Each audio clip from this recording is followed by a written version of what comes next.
Am I audible to everybody? I hope if I write things properly, then you can also see things properly. Please don't, it's a request, you can do it. Please don't note down whatever I am writing. It's not required because I will provide all the notes. But have a page and paper where you can do a rough when you think that my argument is not clear, you can check it out. Okay? We will start now.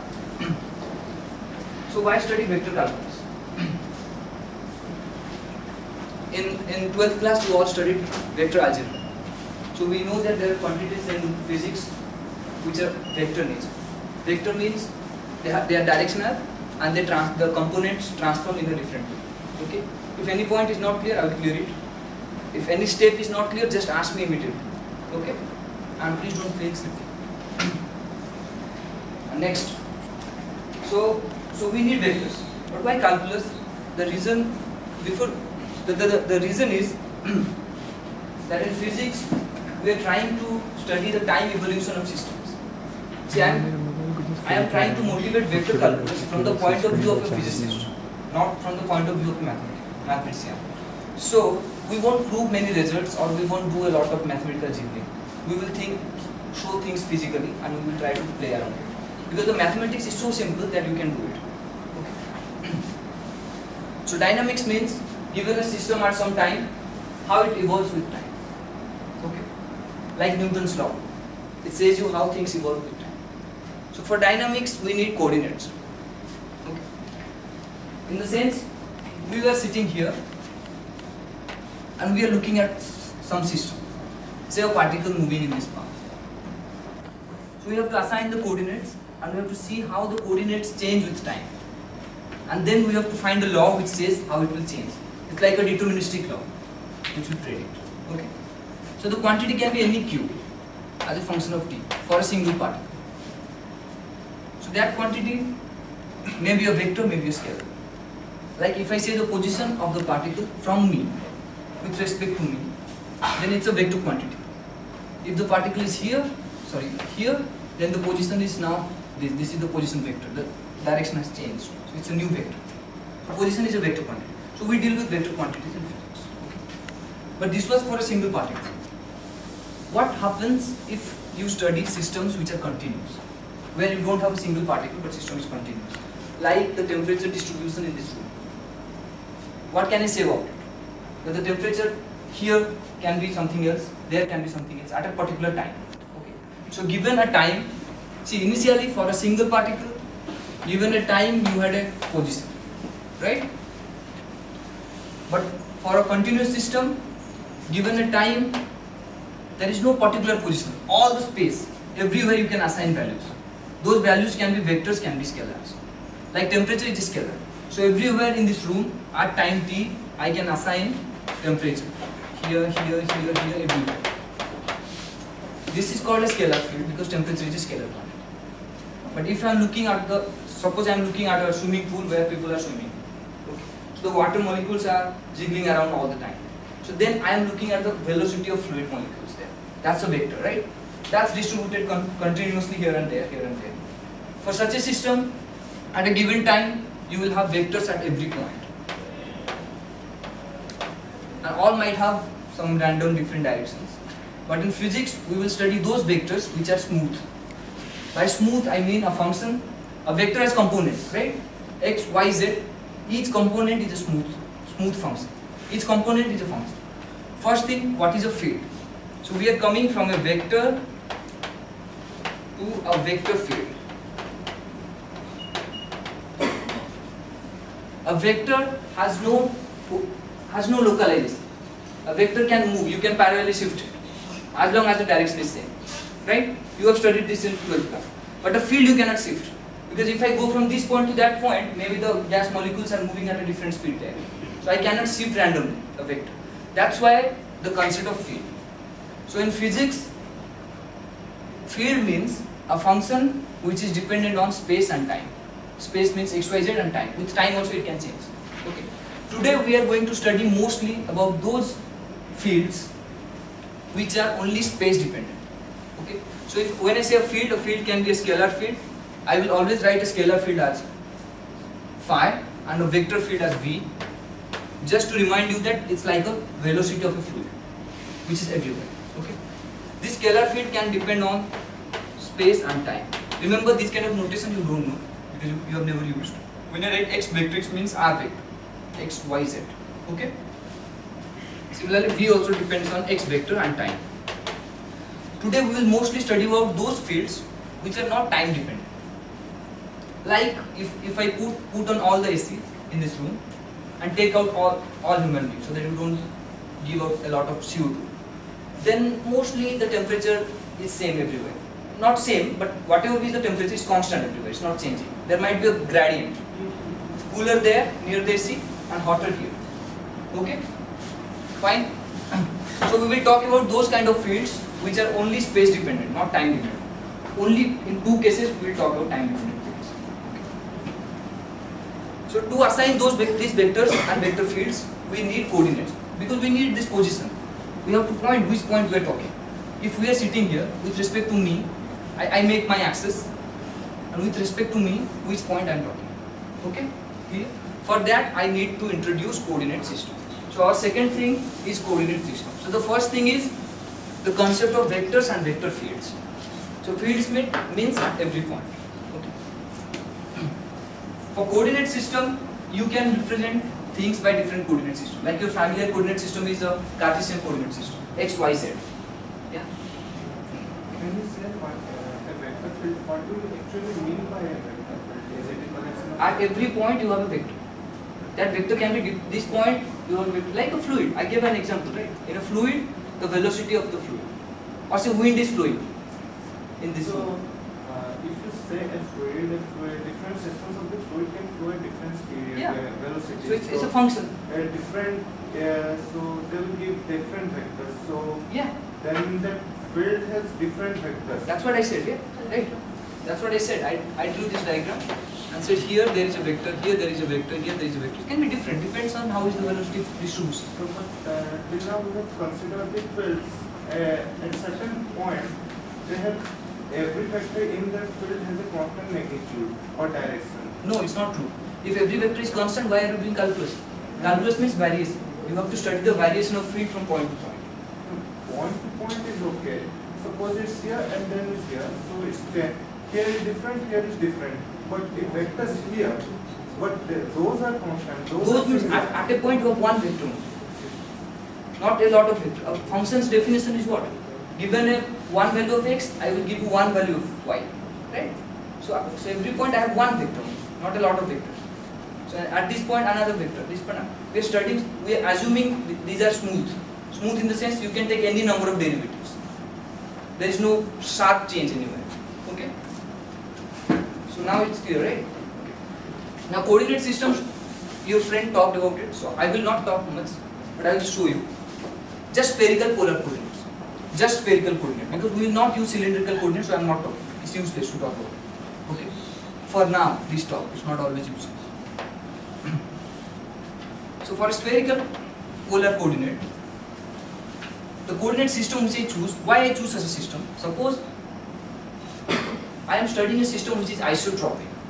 Isotropic in the sense which is same in all directions. So whether I look in this direction or any direction, but it might change from origin. It might change from origin. Okay? So for such kind of system, if we have such a system, then r theta phi, only r will change. Theta phi is always constant because it doesn't depend on what theta you do. Those functions doesn't depend on theta and phi. So we will work with only one coordinate. However, if you represent such a field by x, y, z, you always have to write x, y, z. Think of this. Think of a particle which is moving radially outward. Only r is changing, right? Theta and phi is not changing. But if you write in terms of x, y, z, all the time x, y, z is changing. So you have to have three equations for x, for y, for z.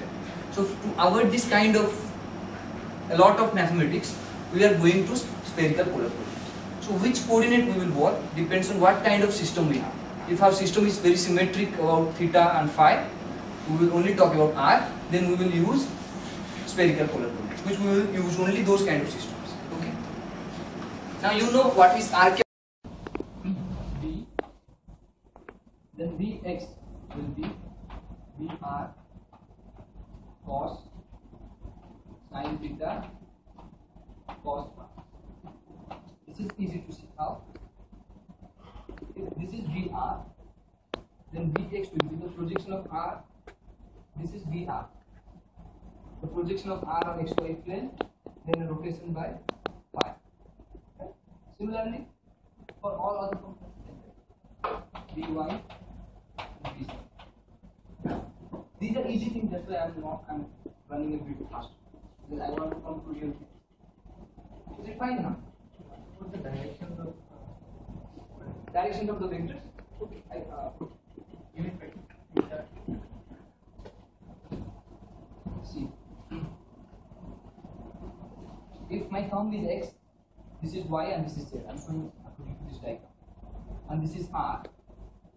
This is r. Okay. Then this is theta. And phi is here. This is phi. They are angles right, right? Sorry? They are angles right, theta and phi. No, I'm talking about phi cap, the unit vector. There's a vector along that direction. In the direction. It's a name. Okay. When I write theta cap, it's not an angle, it's the name of a vector. I'm calling it theta cap because it's in the direction of theta. Similarly, if this is phi, I call it phi.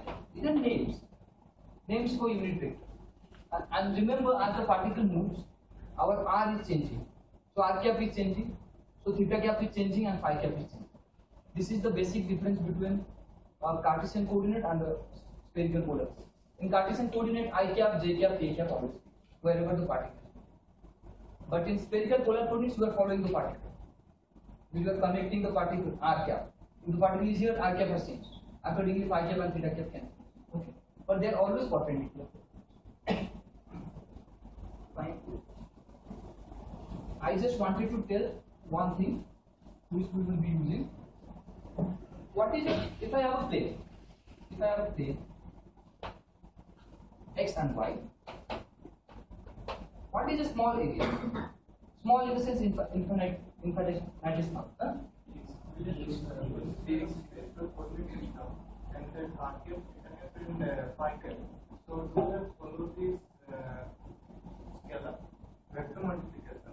I mean, RKF into Yes. phi cap is equal to theta cap. Yes, yes, RKF plus yeah. The unit vectors follow all orthogonal rules. They are all right-handed orthogonal systems. Okay. What is a small area? dx. Now I am going to tell you, if you use a different coordinate system, how the area will be. The actual theory goes to something called Jacobian and transformation. We will do it physically. We will avoid mathematics as much as possible and just use our intuition. Okay. Now suppose I am using two-dimensional polar coordinate. So if this is the position of particle r, okay, and this is phi, in xy plane we always call the angle phi. Then consider another small r. This is r plus dr. I moved r from here to here, a small change. Okay. Then, and this angle is d phi. Then what is this? This small area we want, right? This change is dr. Initially it was r, this much length, now the length is dr. So the length change is dr. And what is this? r d phi, right? R d phi. So dr into r d phi. So r dr d. This is in two dimensions. But to prove it mathematically is you have to go through Jacobian and all. It's a messy business. Okay. But intuitionally you can see, right? A small area. So when you are finding area integral, volume integral, in polar coordinates you have to put r dr d phi in terms of in the place of ds. If I write area as a vector, this area is a vector, then what is the direction of this area? See, this is a two-dimensional space. Right? In two-dimensional space, area cannot be a vector. You need a third. Okay, so I cannot write this. Okay. Good. Next, let's go to 3 dimensions.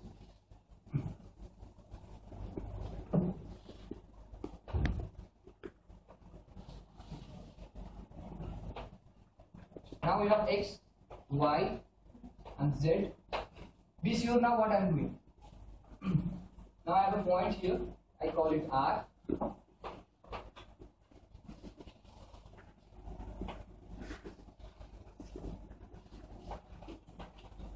Okay, and the projection is here. Look, now I change the vector a little bit to here, dr, right?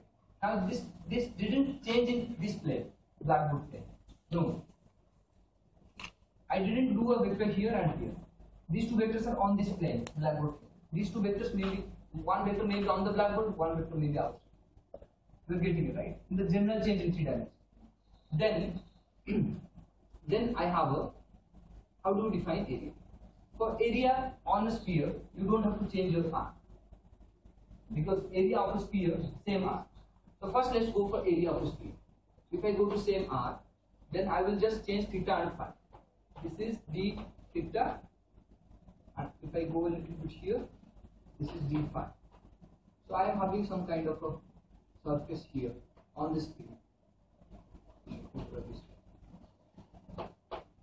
This is a small area on the sphere. If this angle is d theta, then this length is, if this is d phi, which is in the horizontal direction here, then this length will be, first you have to put R on horizontal and then move in horizontal.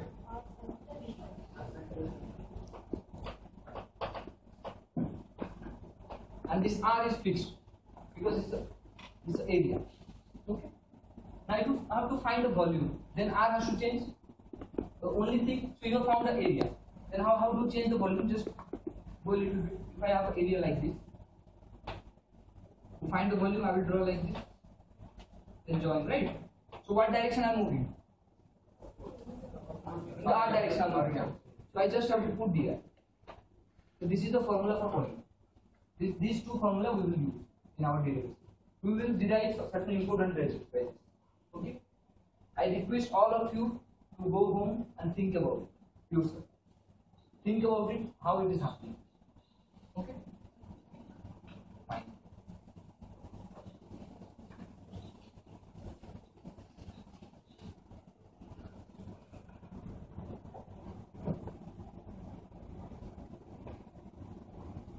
Okay. The kind of vector fields which we will use in physics, they satisfy certain properties. Like, first thing, they're smooth. So you take any component of a vector, say x component of a vector field. Take it. A field means it's varying with space, right? It's different at different space. A field. Take any number of derivatives. You will never reach a point where you cannot differentiate. So it's infinitely differentiable. You know, in the function which is infinitely differentiable, f of x equals to sin x.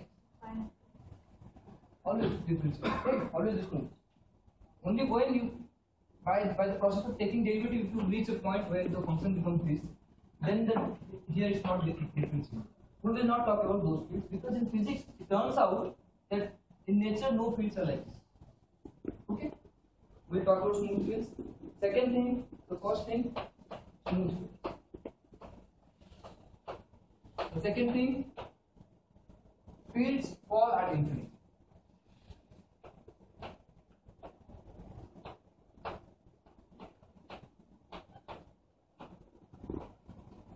Why? Because in physics, fields arise because of some process. Like velocity of air molecules can arise if I blow air here, right? So I cannot blow it infinitely so that I can have an effect at infinity. So I am talking about those fields which are zero at infinity. If I go infinitely away, then there is no influence of the field. It dies out. Why I use such fields? There are also fields in physics which do not satisfy these kind of problems, but we will not talk.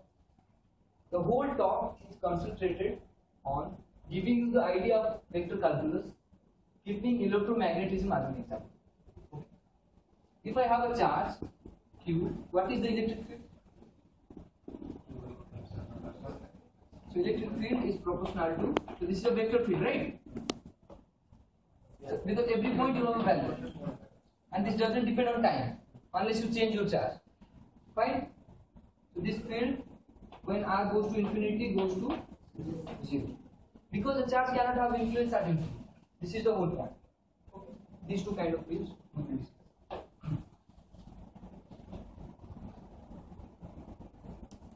So now we will take this. So now we have a coordinate system. We know how to use coordinate system and how to find small area and small volume.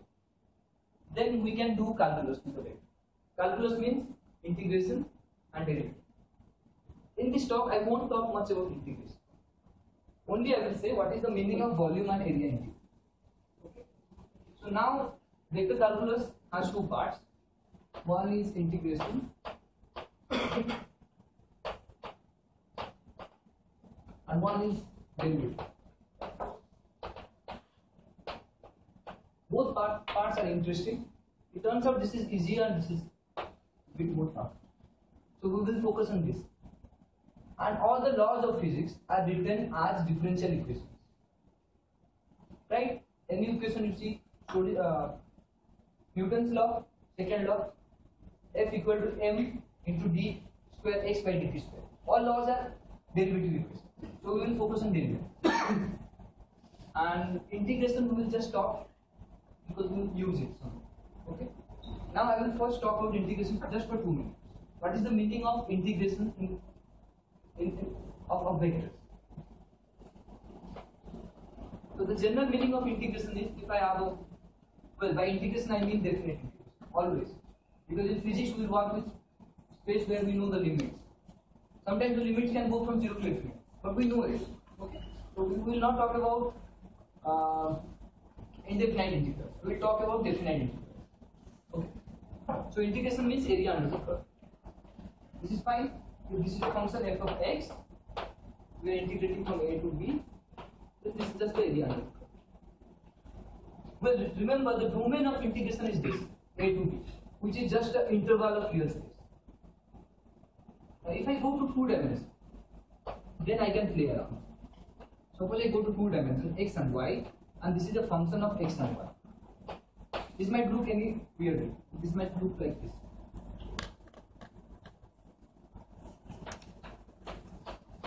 This is the function of x and y. Then, from what limit should I integrate? Here I just integrated a small interval. So here I can also integrate from here to here, and then from here to here. Remember they are perpendicular. Huh? So y going from y1 to y2, x going from x1 to x2. This is how you can integrate. So this is the domain. That means we will take the area subtended by this curve only under this much domain. The shadow of the whole surface only under this much domain. But because it's 2 dimensions, we can play around. I can also define a circle. Okay, now you can integrate over the circle. So you are integrating this function, but the domain is changing. Remember, the domain you can play around because you have 2 dimensions. So I can take any arbitrary shape, and I can call this as some y of x. So I can say integrate f of xy over the domain of y of x. This is what you have been doing in class. Okay. So when you are integrating, when you generally integrate, you integrate integration of f of x, y, dx, dy. Right? Y limit and x limit. Generally x and y are independent. They are independent when I am talking about the domain which is like this, which is like perpendicular. When I am changing x, y is constant. See, this is xy plane, and I take a domain like this. When I am going along x, y is not changing, right? Then I go along a little more x, y is not changing. A little more x, y is not changing. But in this way I change y and I get my answer. But if I take a general curve, then if I am at some x, my y will be some particular value, which might change if I go to the next x. Here y is equal. So here the integration should be done like this. Let's say first x is going from 0 to x, and y is going from y1 to y2. But this x is y dependent. So this is x of y. This is how you integrate. So first you integrate this. Once you integrate x, here, you won't put a number here. Maybe the lower number is a number, but the upper number is a function. You put. That function is terms of y. After the first integration, the whole integration becomes y1 to y2, the new function phi dy. The new function is only a function of y. Okay, this much you do in class. I am running through it. I should have given you an example and explained what I am doing. But my plan is to explain the derivative because that is the difficult part. That is the part which you need somebody to tell you. Okay. In the case of this integration where you have taken function of two variables, in that case the surface and the corresponding domain which we are taking into account, how do we establish a one-to-one correspondence between the variables? In the one-to-one correspondence, like in the case of normal sigma. Because this is given, f of xy is given, right? First I write f of xy equal to 3x plus 4y. So given x and y, I have one x. No, I'm talking about the domain. From the domain. Yeah. So in domain given an x and y, the domain is in xy plane, right? Okay. Not this particular part you have considered for the xy plane. You have considered only a particular region of the xy plane. That domain will be given to you in the process of integration, right? It says integrate f of xy in this kind of domain. In one dimensional integration, it is always a interval. But in two-dimensional integration, this is not always just rectangle or always a square. It can be circle, it can be any function. So you have to utilize that function. Okay. Fine. Now we will move to derivative and we will discuss very interesting stuff. All these things I just crossed. Now it becomes clear and we will talk good things. Fine. So how to take derivative of fields? Now we have two kinds of fields.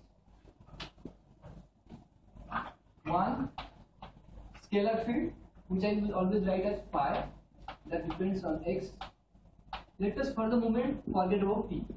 Suppose things are only in space, no time difference. Second, vector field. They also depend on. When I write x, it means x, y, z. Remember? How to define derivative of this field? There are two ways. For a scalar, the derivative means, for scalar, the first way, for scalars. For scalars, derivative is defined as something called gradient of. If I am in one dimension, derivative of a function, a scalar is a function, right? It's just a function of x, y, z. So if I am in one dimension, I write derivative as d by dx of f of x. But if I am in a three dimension, then I have, when I am moving along x, I have to keep y and z constant. Similarly, when I am moving in y, I have to keep x and z constant like this. So, if I have a function of x, y and z, then the derivative can be defined as del by del x of this function plus, this is just the x derivative. Similarly, the y derivative will be del by del y and the z derivative will be del by del z. So we define a vector field which is called gradient of r. This itself is a vector field because if I take the derivative of these functions, they will also depend on x, y, z.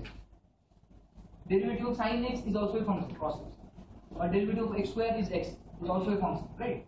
So when I take derivative of these fields, I define a new vector field by putting, if I take a derivative with respect to x, I write I cap, plus if I take with respect to y, I write j cap, plus del by del z k cap. Fine. This I called the divergence of scalar field phi. Okay. Sorry, the gradient of scalar field phi. Done. Now for vector fields, let us first define and then we will do interesting stuff. Okay, no. Let's go slow. Now what does this mean? Why did I define such a quantity? Why not any other quantity? Why not I define, why did I define a vector first? I define a vector because if I have a change, if I have temperature in this room, and in x direction temperature is changing in one way, and in y direction temperature is changing in another way, then the change of temperature is a vector. This is direction dependent. Right? In this room, say, we have air conditioners here. So there the temperature is very low, here the temperature is higher. So the temperature is increasing slowly. But if we go in this direction, temperature is constant. Right? So change of temperature is different in different directions. So we have to define a vector constant. Now physically what it means?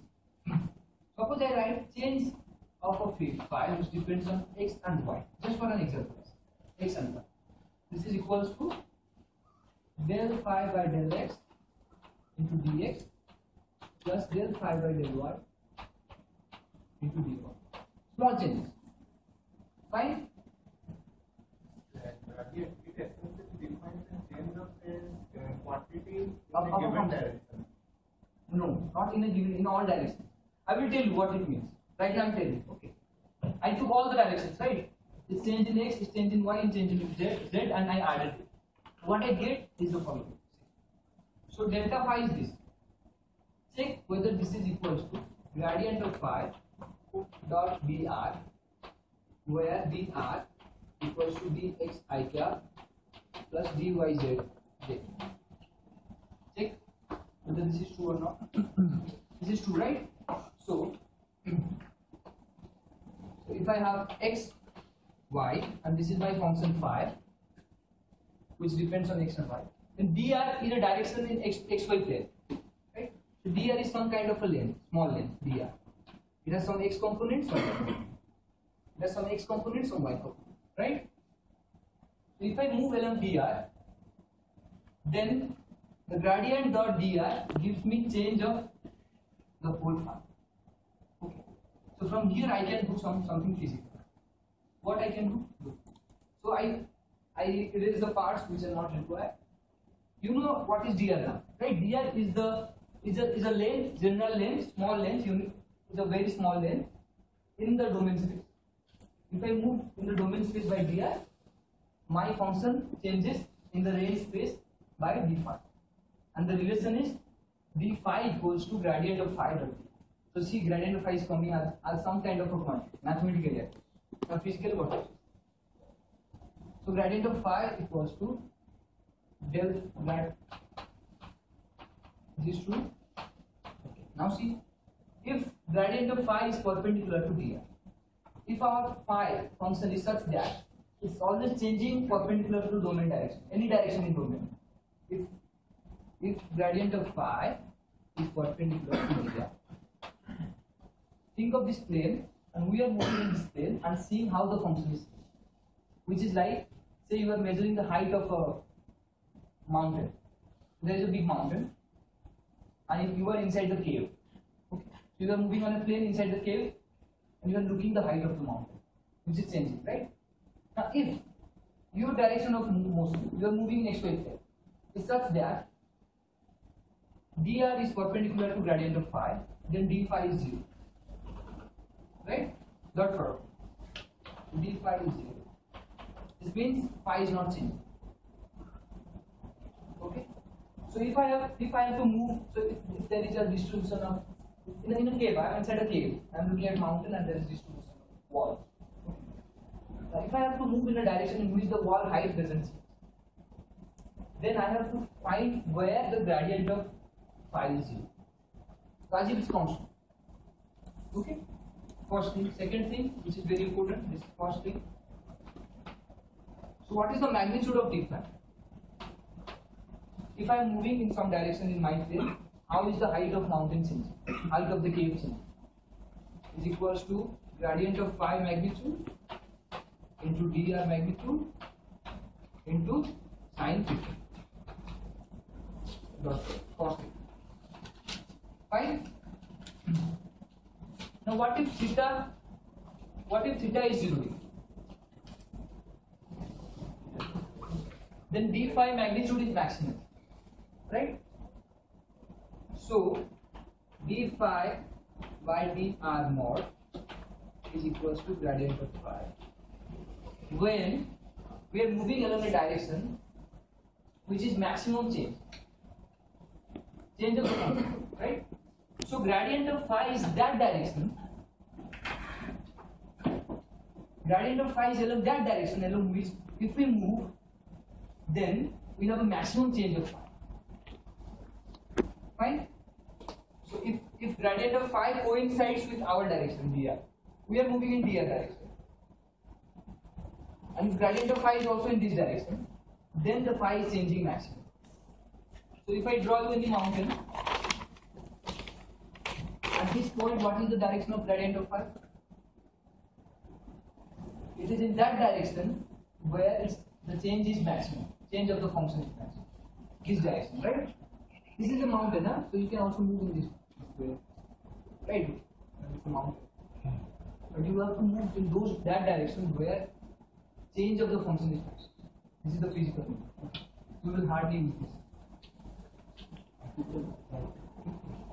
this. Whenever it's okay. Whenever there is a logical break in the topic, we give a 5-minute break.